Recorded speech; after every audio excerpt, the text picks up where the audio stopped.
Assalamualaikum dan salam sejahtera. Saya Syazwani dan ini video resume saya. Nama saya Nur Syazwani binti Nordin, berumur 19 tahun. Saya merupakan anak jati negeri Terengganu yang lahir pada tanggal 28 Oktober 2002. Saya merupakan anak keempat daripada 5 orang adik-beradik.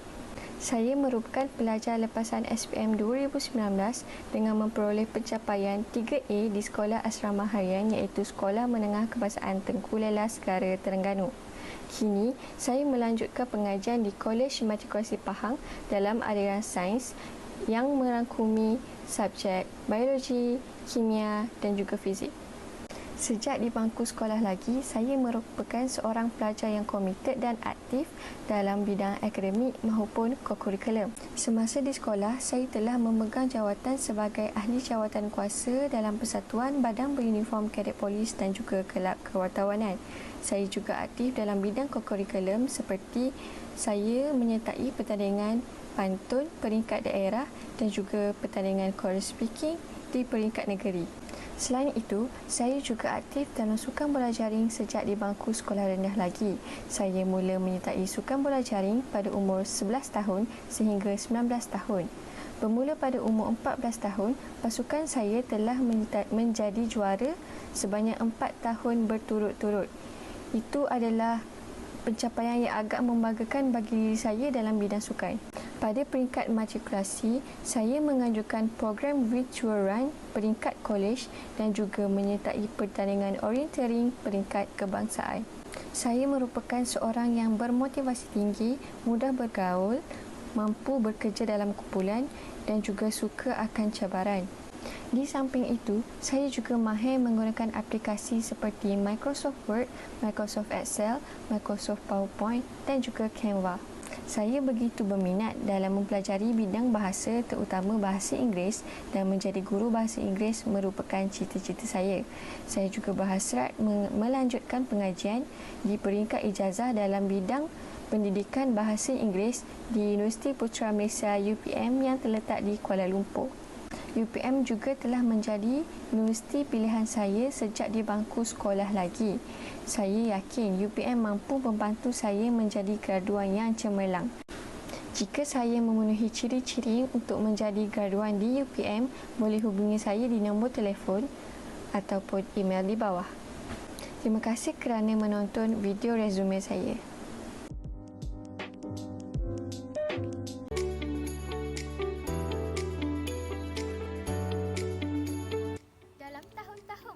Kemerdekaan telah timbul kesedaran di kalangan pemimpin dan rakyat Malaysia tentang betapa mustahaknya diadakan satu sistem pendidikan kebangsaan untuk mengganti sistem pendidikan penjajah bagi memenuhi kehendak negara.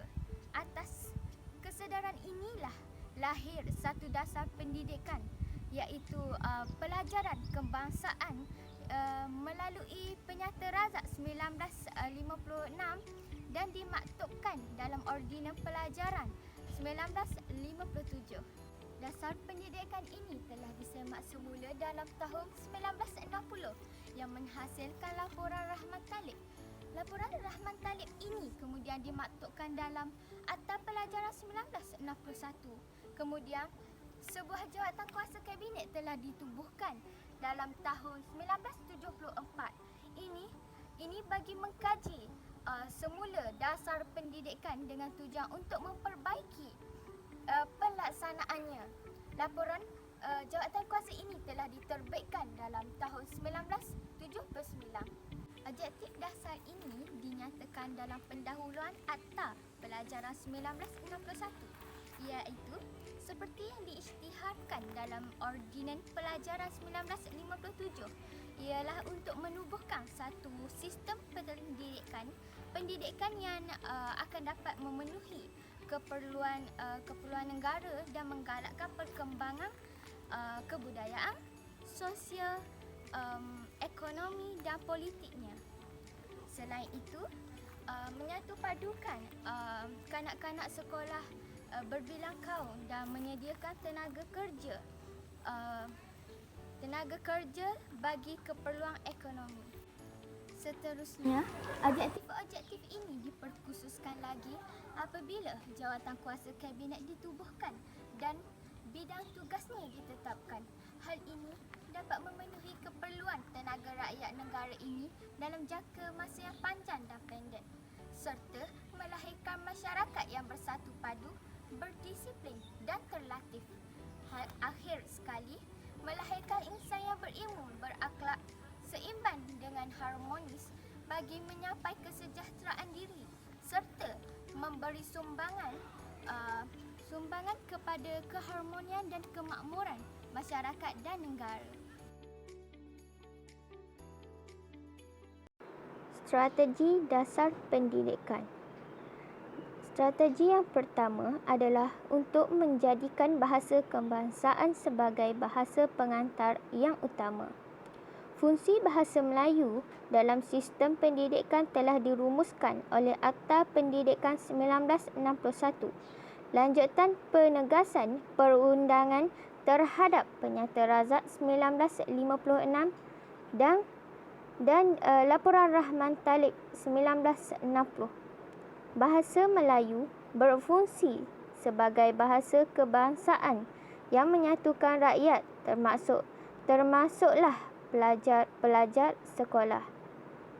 Seterusnya, bahasa Melayu telah berfungsi sebagai bahasa pengantar di sekolah, maktab, politeknik dan universiti. Strategi kedua adalah memperkenalkan sistem KBSR dan KBSM berasaskan perkara 3M, iaitu menyediakan pendidikan rendah mengikut kurikulum baru sekolah rendah KBSR yang berasaskan 3M, iaitu membaca, menulis dan mengira pada tahun 1983, yang menjurus kepada kurikulum bersepadu sekolah menengah KBSM pada tahun 1989.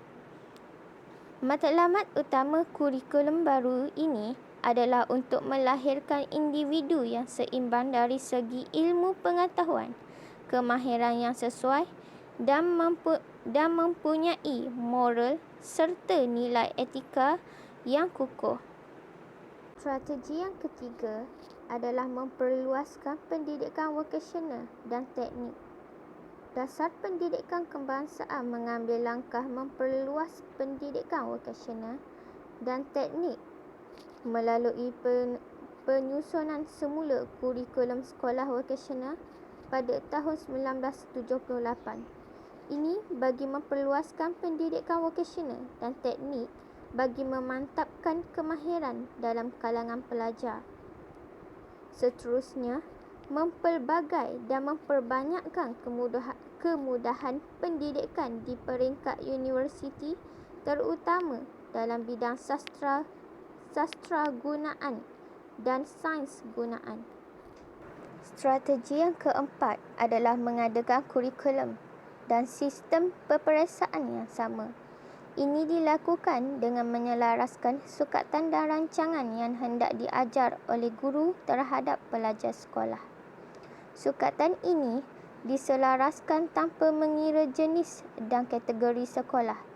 Tujuan dilakukan penyelarasan ini ialah untuk menghasilkan pelajar yang mempunyai tahap kemampuan dan kebolehan yang sama. Perkara ini telah pun disentuh dalam Seksyen 18 Akta Pendidikan 1996. Dengan adanya sukatan pelajaran dan peperiksaan yang seragam, pelajaran para pelajar tidaklah terganggu apabila terpaksa berpindah sekolah. Langkah ini boleh membantu proses untuk menyatupadukan pelajar berbilang kaum di samping mewujudkan kepribadian yang sama. Strategi yang terakhir adalah memperkenalkan konsep sekolah wawasan.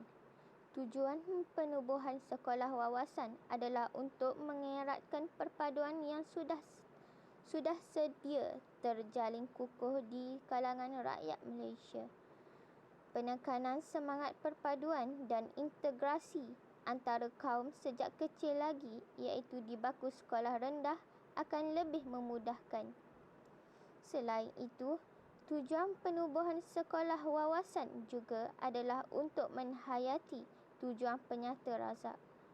Sekolah wawasan menempatkan 3 aliran sekolah yang berbeza di dalam sebuah kawasan akan membolehkan pelajar-pelajar SRJK menguasai bahasa Melayu. Ini kerana penguasaan murid-murid SJKC masih lagi lemah akibat kurangnya peluang untuk berinteraksi dalam bahasa Melayu di sekolah dan di rumah. Oleh itu, melalui perkongsian kawasan dan kemudahan seperti kantin, perpustakaan dan pelbagai kemudahan lagi, pelajar-pelajar akan berpeluang untuk berinteraksi dengan kaum yang lain. Namun, pelaksanaan sekolah wawasan ini kurang mendapat sokongan dari masyarakat Cina, khasnya kerana bimbang identiti sekolah Cina akan terhakis. Pemikiran sebegini merupakan faktor yang boleh menggagalkan usaha memupuk perpaduan. Justeru, rakyat Malaysia seharusnya tidak terlalu memikirkan kepentingan diri dan mula berfikir untuk kebaikan semua dalam mencapai matlamat negara untuk mewujudkan masyarakat yang harmoni dan bersatu padu. Dasar pendidikan kebangsaan sememangnya dapat menampung keperluan-keperluan negara buat masa ini dan masa depan, selaras dengan hasrat negara ini untuk mencapai tahap negara perindustrian adalah penting rakyatnya diberikan pendidikan secocok dengan keperluan-keperluan swasta bagi bidang-bidang tertentu seperti pengeluaran, pelancongan, perkhidmatan dan sebagainya. Oleh itu, dasar ini bukan sahaja dapat memenuhi keperluan tenaga manusia dari segi jumlah, tetapi juga dari segi kualiti. Dasar ini seterusnya dapat menggalakkan lebih ramai rakyat yang terlibat secara aktif dalam bidang keusahawanan dan tidak bergantung semata-mata kepada kerajaan untuk mencari kerja. Ini adalah selaras dengan dasar kerajaan semasa yang menekankan penyertaan swasta secara aktif.